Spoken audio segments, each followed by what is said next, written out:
அப்போ தினமும் இல்ல நீ அவளை பாராட்டணும். இத பாரு கார்த்திக், வீட்ல உள்ள பொம்பளைங்களுக்கு பெரிய சந்தோஷமே அவங்க செய்யற சின்ன சின்ன வேலைங்களுக்கு அவங்களுக்கு கிடைக்கிற பாராட்டுதான். தினமும் அவ செய்யற சாப்பாட்டை நல்லா இருக்குன்னு சொல்றதுல எதுவும் தப்பு இல்லையே. இல்லம்மா. அப்ப சொல்லு. டிஃபன் சூப்பரா இருக்கு ஆனந்தி. தேங்க்ஸ். அப்புறம் கார்த்திக், உங்க அத்தைக்கே உடம்பு இப்போ ஓரளவுக்கு தேறிடுச்சு. சிச்சுவேஷன்லாம் கொஞ்சம் நார்மல் ஆனதுனால உங்க ஹனிமூன் ட்ரிப்ப பத்தி மறுபடியும் நான் பிளான் பண்ணலான்னு இருக்கேன். அது ஏதோ எதிர்பாராத சூழ்நிலையினால முதல் தர போறப்போ தடங்களாயிருச்சு. அந்த ஒரு வருத்தம் உங்களுக்கு இருக்க கூடாதுன்னு தான் உங்க அம்மா திரும்ப உங்களை ஹனிமூன் அனுப்பி வைக்கணும்னு நினைக்கிறா. நம்ம மேனேஜர் கிட்ட சொல்லி எல்லா அரேஞ்ச்மெண்ட்ஸையும் நான் பண்ண சொல்லிட்டேன். ஃபிளைட் டிக்கெட் கிடைக்கிறத பொறுத்து நெக்ஸ்ட் வீக்கே நீங்க கிளம்புற மாதிரி இருக்கும். அதுக்கு ஏத்த மாதிரி உன்னோட ஒர்க்ஸ் எல்லாம் முடிச்சிட்டு ஃப்ரீ ஆயிடு. என்ன? சரிம்மா. கார்த்தி, அம்மா சொன்னதெல்லாம் புரியுதா?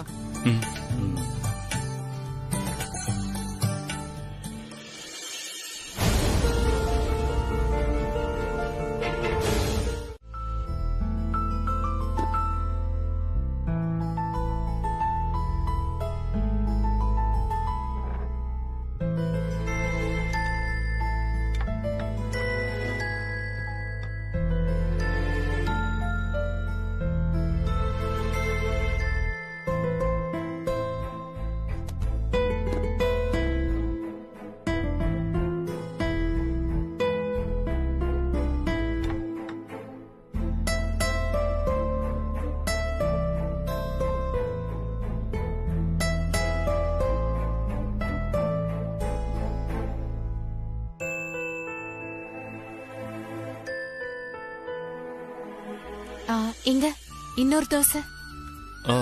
நான் எத்தனை தோசை சாப்பிட்டேன்? 2 தோசை தான் சாப்பிட்டீங்க. சரி, அப்ப இன்னொன்னு வச்சிரு.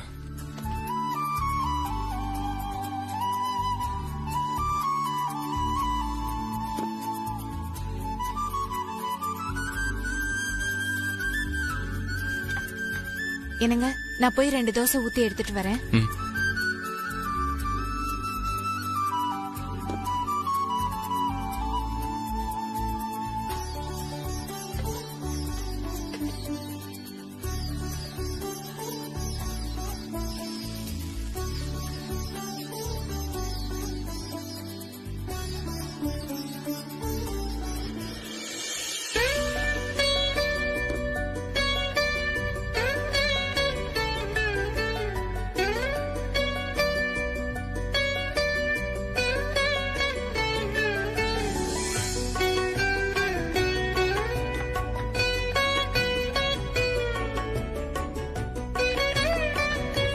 நீயும் சாப்பிடு. இல்ல பரவாயில்ல, நீங்க சாப்பிடுங்க. உட்காரு.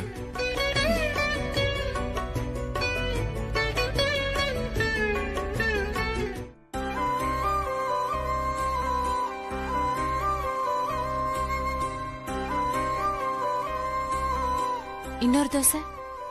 இப்ப எத்தனை சாப்பிட்ட? ரொம்பலாம் இல்ல, கூட 2 தோசை சாப்பிட்டிருக்கீங்க, அவ்வளவுதான். சரி, இன்னொன்னு வச்சிரு.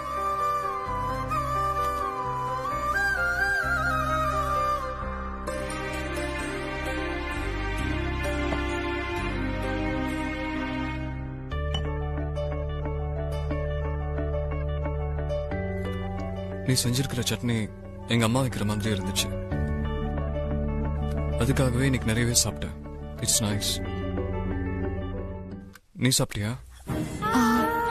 என்ன உன்னதான் கேக்குறேன், சாப்பிட்டியா? இல்லங்க, நீங்க சாப்பிட்டதுக்கு அப்புறமா நான் சாப்பிடுறேன். பேர் வைக்கிறதுக்கு தான் இவ்வளவு பில்டப்பா? நான் கூட என்னமோ ஏதோ நினைச்சு பயந்துட்டேன். நல்ல நேரம் முடியறதுக்குள்ள குழந்தைக்கு தேனை தொட்டு வச்சு பேர் சுட்டிடுங்கம்மா. குடு. இந்தாங்கம்மா.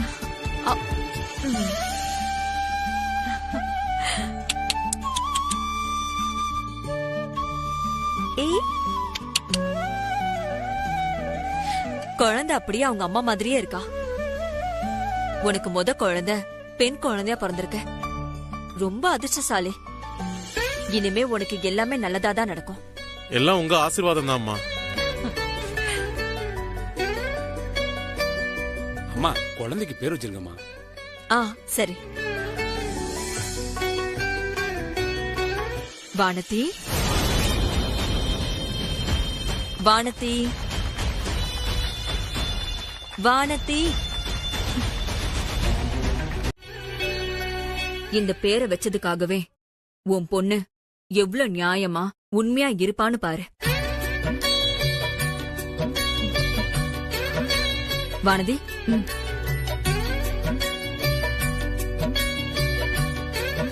பாத்து. கார்த்திக், அந்த செயினை கொடு.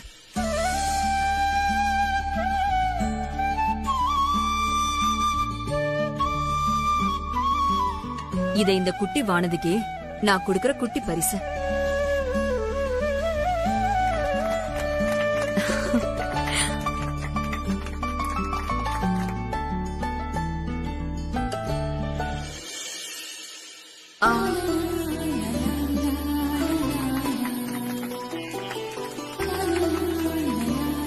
குடு.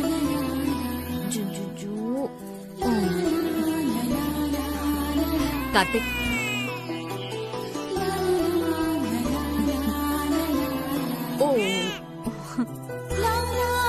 வானதி,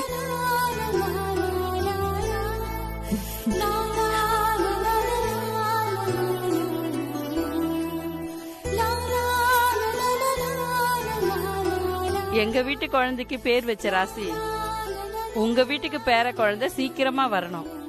உங்க பேர குழந்தைக்கு பேர் வைக்கிற விழாவுக்கு நாங்க எல்லாரும் வந்து வாழ்த்தணும். அந்த நல்ல விஷயம் நடக்கும். நிச்சயமா நீங்க எல்லாரும் வந்து அந்த பேர் வைக்கிற விழாக்கு வாழ்த்தணும். கண்டிப்பாமா. சீக்கிரமாவே அந்த நல்ல விஷயத்த சொல்றேன்.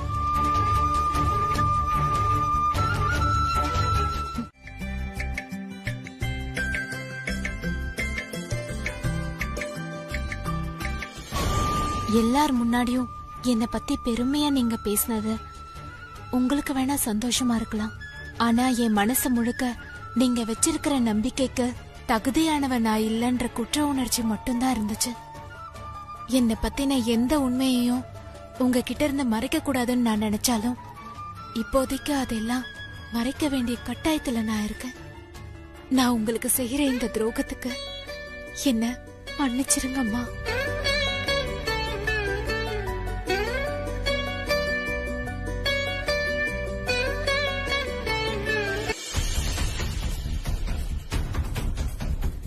இந்தாங்க, வாங்கிக்கோங்க.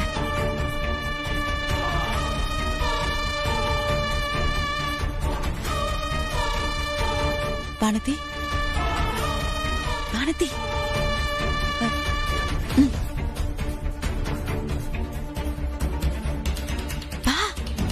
ஒரு நிமிஷமா அம்மா, இத வந்துடுறேன் ஒரு நிமிஷம். எனக்கு நினைவு தெரிஞ்சு நான் யாருக்கும் எந்த துரோகமும் செஞ்சதில்ல. இன்னொருத்தர் மனசு காயப்படும்படியா தப்பா எதுவும் பேசுறது கூட இல்ல. யாரும் என்னால கஷ்டப்படக்கூடாதுன்னு நினைக்கிறவனா. ஆனா எனக்கு மட்டும் ஏன் இவ்ளோ கஷ்டத்தை கொடுக்கற? இப்படி என்ன தினம் தினம் சோதிச்சு பாக்கறதுல உனக்கு அப்படி என்ன ஒரு சந்தோஷம்? நான் பிறந்ததுல இருந்து இப்போ முன்னாடி நிக்கிற வரைக்கும் சொல்ல முடியாத அளவுக்கு கஷ்டம் மட்டும்தான் என் வாழ்க்கையில இருந்திருக்கு. எனக்கு கல்யாணம் நிச்சயமானப்போ மனசார நான் இந்த சம்மந்தத்துக்கு ஒத்துக்கிட்டதே சொத்துக்காக இல்ல, வாக்கப்பட்டு வந்த இடத்துல உண்மையா சந்தோஷமா இல்லாம தினமும் நான் சந்தோஷமா இருக்கிற மாதிரி எல்லாரையும் ஏமாத்துறது எவ்வளவு பெரிய பாவம். சாதாரணமான என்ன எந்த ஒரு எதிர்பார்ப்பும் இல்லாம என்ன மருமகளா ஆக்கிக்கிட்ட எங்க அம்மாவுக்கு இது எவ்வளவு பெரிய துரோகம். ஒரு பக்கம் என் மேல அளவுக்கு அதிகமா பாசம் காட்டுற அம்மா, இன்னொரு பக்கம் துளி கூட என் மேல விருப்பமே இல்லாத என் புருஷன். இவங்க ரெண்டு பேரையும் அனுசரிச்சு போற இந்த வாழ்க்கை ரொம்ப பெரிய போராட்டமா இருக்கு. ரொம்ப நாளைக்கு என்னால மனசுக்குள்ள பூட்டி வச்சிட்டு இருக்க முடியாது. எனக்கு கஷ்டம்னு வரப்பெல்லாம் நான் நினைக்கிறது உன்னை மட்டும்தான். அதான் இப்பவும் உன் முன்னாடி நான் கையேந்தி நிக்கிறேன். அம்மா ஆசைப்படுற மாதிரி சீக்கிரமே நானும் அவரும் சேர்ந்து சந்தோஷமா வாழணும். அதுக்கு நீதான் அருள் புரியணும்.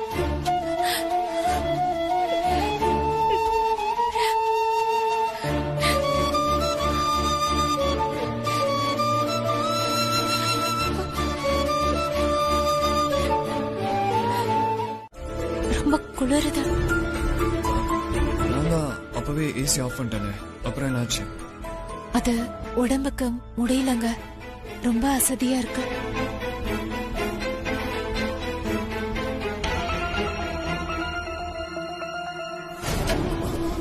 ஜுரம் அடிக்குது.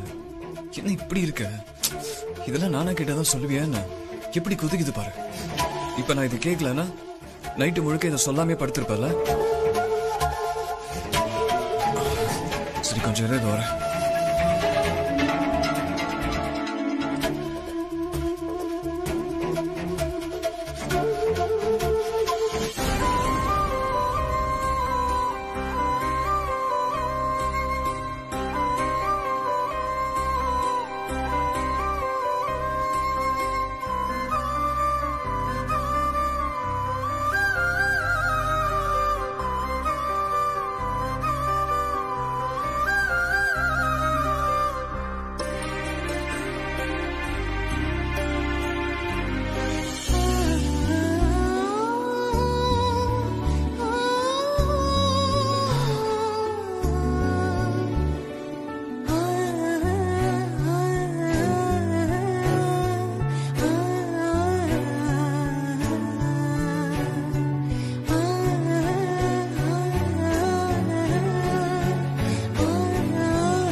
உடம்பு இப்படி அனலா கொதிக்குதே. வா, ஹாஸ்பிடல் போலாம். ஹாஸ்பிட்டல்லாம் வேணாமா, ரெஸ்ட் எடுத்து காலையில எழுந்தா எல்லாம் சரியாயிடும். எதுவுமே பண்ணாம அதுவா எப்படி சரியாகும்? கார்த்திக், போய் ஃபீவர் மாத்திரை எடுத்துட்டு போ. சரிம்மா. இருக்கட்டும்மா, சரியாயிடும்.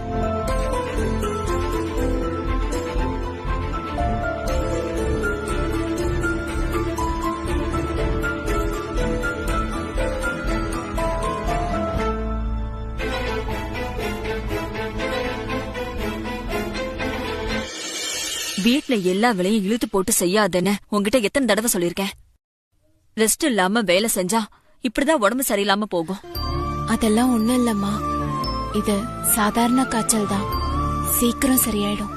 உன்கிட்ட பேசி ஜெயிக்க முடியுமா? கொஞ்ச நாளைக்கு எந்த வேலையும் செய்யாம நல்லா சாப்பிட்டு ரெஸ்ட் எடுக்கணும், சரியா? சரிம்மா. சரி, நீங்க 2 பேரும் இப்படி கிழக்க பார்த்து வந்து உட்காருங்க. அம்மா, காஃபி. என்ன வானதி, நீ உடம்புக்கு முடியாம படுத்திருப்ப, நான் உனக்கு கசாயம் போட்டு எடுத்துட்டு வரலான்னு நினைச்சா நீ எனக்கு முன்னாடியே எழுந்து காஃபி போட்டு எடுத்துட்டு வந்து நிக்கிற. வா, முதல்ல உட்காரு. வா. உடம்பு சரியாகிற வரைக்கும் எந்த வேலையும் செய்யக்கூடாதுன்னு சொல்லிருக்கல. முதல்ல ரூம்ல போய் ரெஸ்ட் எடு. இல்லம்மா, நீ தெரிந்ததுக்கு இன்னைக்கு எவ்வளவு பரவாயில்ல. ஜுரம் குறைஞ்சு இப்ப நல்லா ஆயிருச்சுமா. அதுக்காக உடனே இந்த வேலையெல்லாம் நீதான் செய்யணுமா? தேவையில்லாம ஸ்ட்ரெயின் பண்ணி மறுபடியும் உடம்புக்கு முடியாம போயிடுச்சுன்னா என்ன பண்றது? அதெல்லாம் இனிமே எனக்கு எதுவும் ஆகாதுமா. நேத்து நீங்க எனக்கு கற்பூரம் சுத்தினதுலே என்னோட எல்லா திருஷ்டியும் போயிடுச்சு. எதுக்கும் இன்னைக்கு ஒரு தடவை டாக்டர் பார்த்து கன்சல்ட் பண்ணிக்கலாமா? அதெல்லாம் வேணாமா. வேணும்னா நீங்க சொன்ன மாதிரி நான் அந்த கஷாயம் போட்டு குடிச்சுக்கிறேன். அம்மா, காஃபி எடுத்துக்கோங்க, ஆறிட போது. வானதி, மா இங்க வா. சொல்லுங்கம்மா. அம்மா, அவரு தூங்கிட்டு இருக்காருமா. தூங்குறானா? எப்பவும் ஆபீஸ்க்கு போறதா இருந்தா சீக்கிரமா எந்திரிச்சிருவானே, இன்னைக்கு என்ன ஆச்சு? அம்மா, அது நேத்து ராத்திரி அவரு சரியா தூங்கலம்மா, அதனாலதான். நான் வேணா அவரை எழுப்பட்டுமா? இல்ல இல்ல வேண்டாம். ஆ, அம்மா என்ன விஷயமா? நான் வேணா அவரை எழுந்ததுக்கு அப்புறமா சொல்றேன். எல்லாம் உங்க ஹனிமூன் பத்தி தான். நீங்க எந்த கண்ட்ரிக்கு போறீங்கன்னு தெரியல. அதான் மேனேஜர் கிட்ட சொல்லி டிக்கெட் போடணும். சீக்கிரமா அவன் எங்க போகணும், என்னைக்கு போகணும்னு சொன்னாதானே அட்வான்ஸா நாம எல்லாத்தையும் பிளான் பண்ண முடியும். இப்படி அவன் எதுக்குமே ரெஸ்பான்ஸ் பண்ணாம இருந்தா எப்படி? இன்னும் 2-3 நாள்ல நாம எடுத்திருக்கிற புது கான்ட்ராக்ட் விஷயமா முக்கியமான ஒரு மீட்டிங் இருக்கு. ஒருவேளை அதை அவாய்ட் பண்றதுக்கு மனசில்லாம தான் இந்த ஹனிமூன் விஷயத்துல கார்த்திக் எதுவும் சொல்லாம இருக்கானோ என்னமோ. அம்மா வேற மறுபடியும் நம்ம ஹனிமூன் ட்ரிப்புக்கு பிளான் பண்றதா சொல்றாங்க. நீதான் எதையாச்சும் சொல்லி இதெல்லாம் நடக்க விடாம பண்ணணும். அவருக்கு ஒருவேளை நிறைய வேலை இருந்துச்சுன்னா அப்புறம் எதுக்குமா இந்த நேரத்துல அவரை போய் தொந்தரவு பண்ணிக்கிட்ட? முதல்ல அவரு வேலையெல்லாம் முடிக்கட்டும், அதுக்கப்புறமா கூட நேரம் கிடைக்கும் போது நாங்க ஹனிமூன் போய்க்கிறோமா. எப்பவும் வேலையவே கவனிச்சிட்டு இருந்தா பொண்டாட்டிய அவன் எப்பதான் கவனிக்கிறதா? அதுக்காக அம்மா. என்ன வானதி, இந்த நேரத்துல கோயிலுக்கு போயிட்டு வர? இன்னைக்கு கிருத்திகை இல்லம்மா, என்னால காலையில கோயிலுக்கு போக முடியல, அதனாலதான் இப்ப போயிட்டு வரேன். திருநீர் எடுத்துக்கோங்க.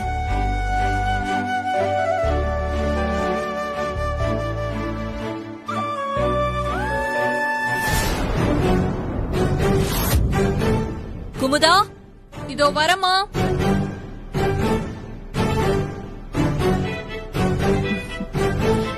இந்த பணத்தை வச்சுக்கோ. ரொம்ப தேங்க்ஸ்மா.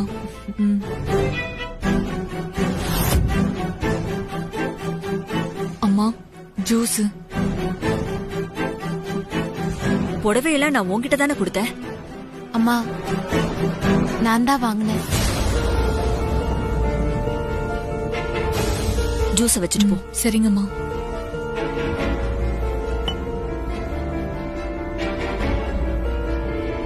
ஏன் வானதி? அம்மா இத நான் புடவையா பாக்கல, எனக்கு இது உங்களோட ஞாபகார்த்தம்.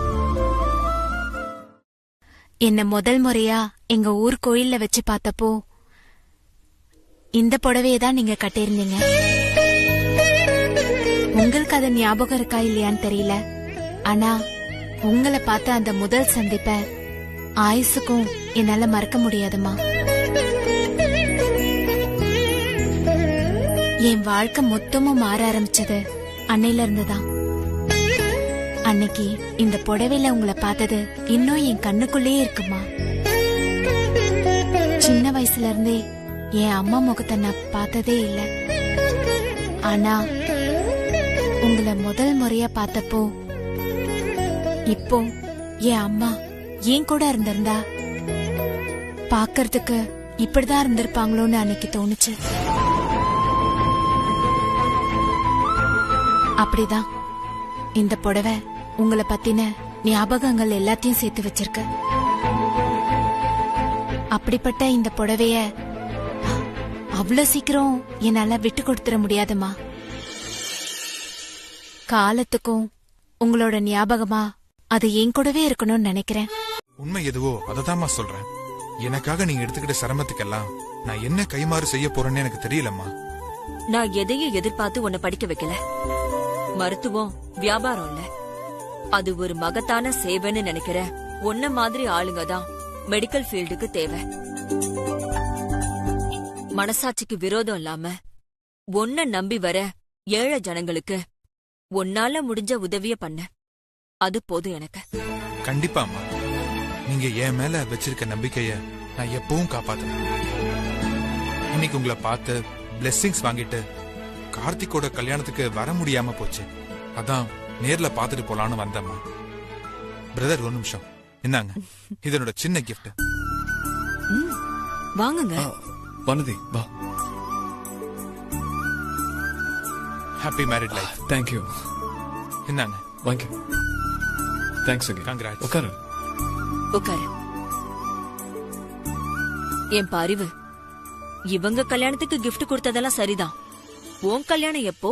நான் கல்யாணம் பண்ணிக்கிறதுக்கு இப்ப என்னமா அவசரம்? 2-3 வருஷம் போகட்டுமே. 2-3 வருஷம்னு ஏன் கல்யாணத்தை தள்ளி போடுற? நல்லா படிச்சு பெரிய டாக்டரா இருக்க, கை நிறைய சம்பாதிக்கிற. காலாகாலத்துல கல்யாணத்தை பண்ணி லைஃப்ல செட்டில் ஆகுற வழிய பாரு.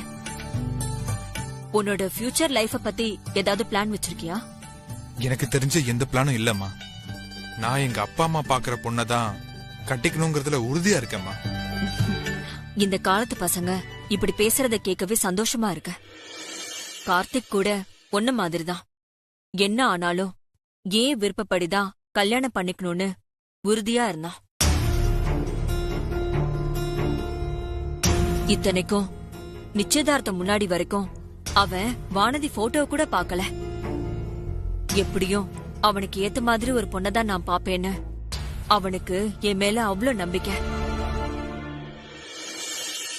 ஒன்னு தெரிஞ்சுக்க அறிவு, பிள்ளைங்களுக்கு எப்படிப்பட்ட வாழ்க்கையை அமைச்சு கொடுக்கணும்னு பெத்தவங்களுக்கு தான் நல்லா தெரியும்.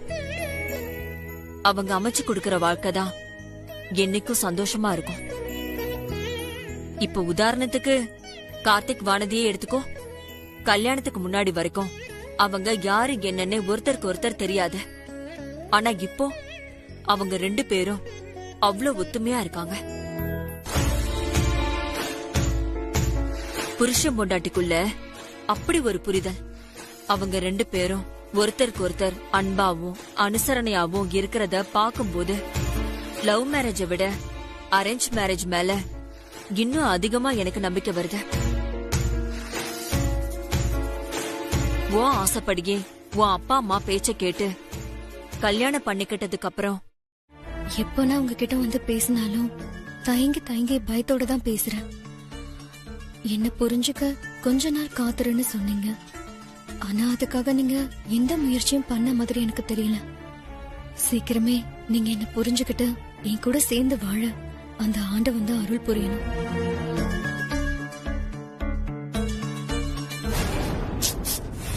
என்ன பண்ணிட்டு இருக்க? இல்லங்க அது கார்த்திக், என்னாச்சு? என்ன சத்தம்? அம்மா அம்மா அம்மா ஒண்ணு இல்லம்மா.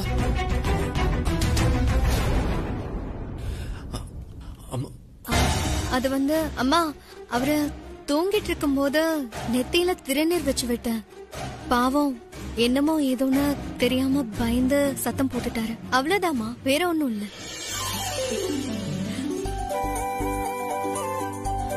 என்ன கார்த்திக், நைட் நீ தூங்கலையா? இல்லம்மா, தூங்குனேன். ஒர்க் லோட் கொஞ்சம் ஓவரா இருந்ததுனால அப்படியே டயர்ட் ஆகி தூங்கிட்டேம்மா. ஓகேம்மா, எனக்கு ஆபீஸ்க்கு டைம் ஆச்சு. நான் போய் ரெடி ஆயிக்கிறேன். சரி சரிம்மா, நானும் போய் சமையல் வேலையை கவனிக்கிறேன். சமையல் வேலையெல்லாம் அப்புறம் பாத்துக்கலாம். நீ முதல்ல போய் கார்த்திக்க ரெடி பண்ணு.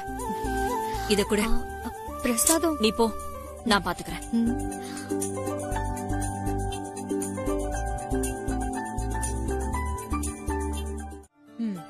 ஏண்டி எந்த நேரம் மொபைல வச்சு நோண்டிக்கிட்டே இருக்கியே, இந்த வேலையெல்லாம் கொஞ்சம் செஞ்சு வச்சா என்ன நீ? எப்ப பாரு எதுவும் செய்யாத, விளையாடிட்டே இரு. இன்னும் நீ வா.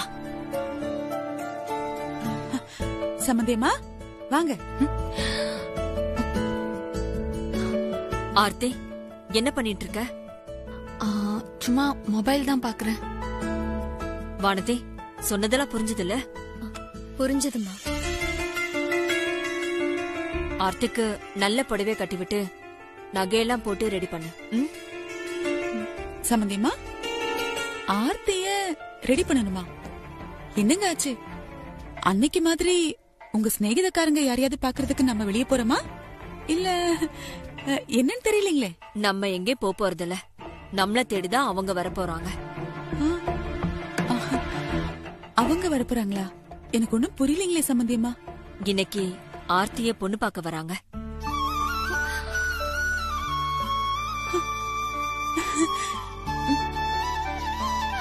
அத்தை, பொண்ணு பார்க்க வராங்கன்னு இவ்ளோ திடீர்னு வந்து சொல்றீங்க? இன்னைக்குதான் நானே இந்த விஷயமா மாப்பிள்ளை வீட்டுல பேசினேன். இன்னைக்கு நாள் நல்லா இருக்கிறதுனால அவங்களும் உடனடியா பொண்ணு பார்க்க வரேன்னு சொல்லிட்டாங்க. உனக்கு ஏத்த நல்ல மாப்பிள்ளையா தான் நான் பார்த்து வச்சிருக்கேன். மாப்பிள்ளைய நேர்ல பார்த்தா உனக்கு கண்டிப்பா பிடிக்கும். இன்னும் கொஞ்ச நேரத்துல அவங்க வந்துருவாங்க. அதுக்குள்ள சீக்கிரம் ரெடி ஆயிடு.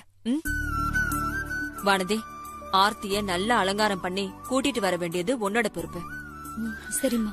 வர்ற மாப்பிள்ளைய மட்டும் ஆர்த்திக்கு புடிச்சு போச்சுன்னா அதை விட பெரிய சந்தோஷம் எனக்கு என்னங்க இருக்க போகுது. நீங்க எதுக்கும் கவலைப்படாதீங்க. எல்லாம் நம்ம நினைச்ச மாதிரியே நல்லபடியா நடக்கும். சரிங்க. வானதி, நீ சீக்கிரம் ஆர்த்திய ரெடி பண்ணு. சரிம்மா.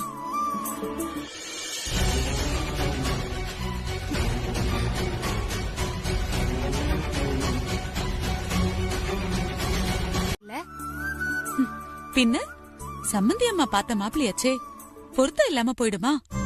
வானதி, நீ எங்க கிட்ட பேச்சு கொடுத்துட்டு இருக்காம சீக்கிரமா பூவை வச்சு விடு. நீ ரெடி பண்ணி முடிக்கிறதுக்குள்ள மாப்பிள்ளை வீட்டுக்காரங்களே வந்துட போறாங்க.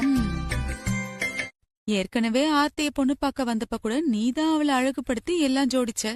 என்ன பண்றது? அன்னைக்கு நடந்ததெல்லாம் இன்னைக்கும் என்னால மறக்க முடியல. மா, நானே இப்பதான் பழசெல்லாம் மறந்திருக்கேன். இந்த நேரத்துல அதையெல்லாம் ஏமா ஞாபகப்படுத்திட்டு இருக்க? உனக்கு ஞாபகப்படுத்தணுங்கிறதுக்காக அம்மா சொல்லடா. என்னதான் இருந்தாலும் சில விஷயங்களெல்லாம் நம்மால மறக்க முடியாதுல்ல, அதான் சொன்னேன். அது போகட்டும். சம்மந்தியம்மா நமக்கு நல்ல மாப்பிள்ளையா பார்த்து தருவாங்கன்னு காத்துட்டு இருந்ததுக்கு நம்ம காத்திருப்பு வீண் போகல. நம்ம நினைச்ச மாதிரியே ஒரு நல்ல மாப்பிள்ளையா பார்த்து சம்மந்தியம்மா கொண்டு வந்துட்டாங்க.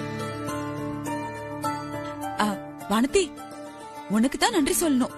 வார்த்தைக்கு வார்த்தை என்னை விட ஆர்த்தி நல்ல பெரிய வீட்ல, வசதியான வீட்ல, நல்ல குடும்பத்துல வாக்கப்படுவான்னு சொல்லிக்கிட்டே இருந்தல்ல, அந்த வார்த்தையெல்லாம் இன்னைக்குதான் நிஜமாக போகுது. அதை நினைக்கும் போதே மனசு அவ்வளவு சந்தோஷமா இருக்கு.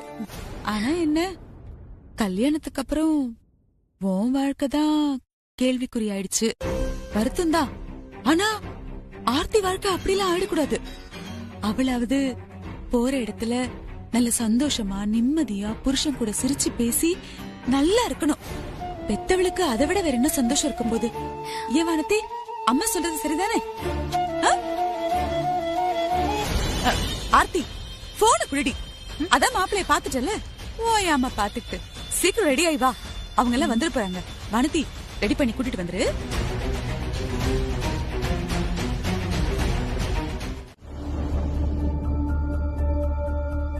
இவ்ளோ நேரமா என்ன பேசிப்பாங்க? இந்த அண்ணக்காவடி தான் ஒரு பியூனோட புள்ள, சேவை மனப்பான்மை, காசு வாங்க மாட்டான், இதெல்லாம் ஒழுங்கா சொல்லுவானா இல்லையா? ஐயோ,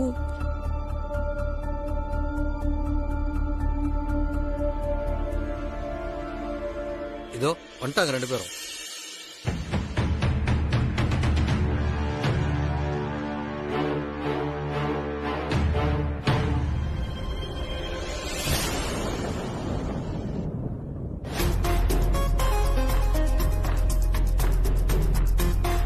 என்னப்பா, எல்லா மனசு விட்டு பேசியாச்சா? ரெண்டு பேரும் பேசி ஒரு நல்ல முடிவா எடுத்திருப்பீங்கன்னு நான் நம்புறேன். முதல்ல நீ சொல்லு ஆர்த்தி, உனக்கு மாப்பிள்ளை பிடிச்சிருக்கா?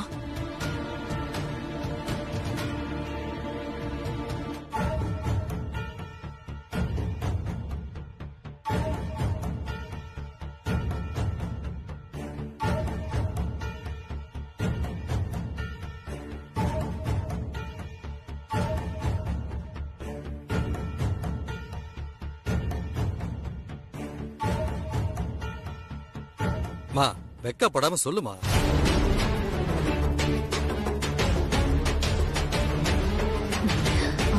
எனக்கு மாப்பிள்ளை பிடிச்சிருக்குதான்.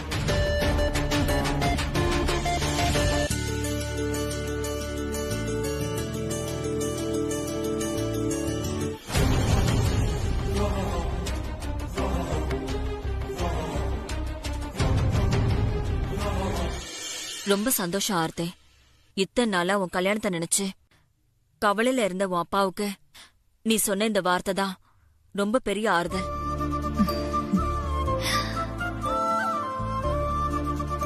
நான் பார்த்த மாப்பிள்ளை உனக்கு பிடிச்சிருக்குங்கிறது எனக்கு ரொம்ப சந்தோஷம்.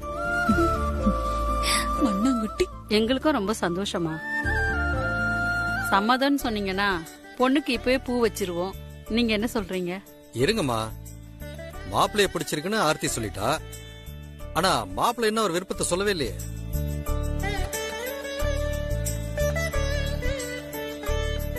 ராஜேஸ்வரி அம்மா எந்த முடிவு எடுத்தாலும் அது சரியா இருக்கும்னு அவனுக்கே தெரியும். இதுக்கு மேல அவன் பேசுறதுக்கு என்ன இருக்கு? இருக்குப்பா, நான் கொஞ்சம் பேசணும்.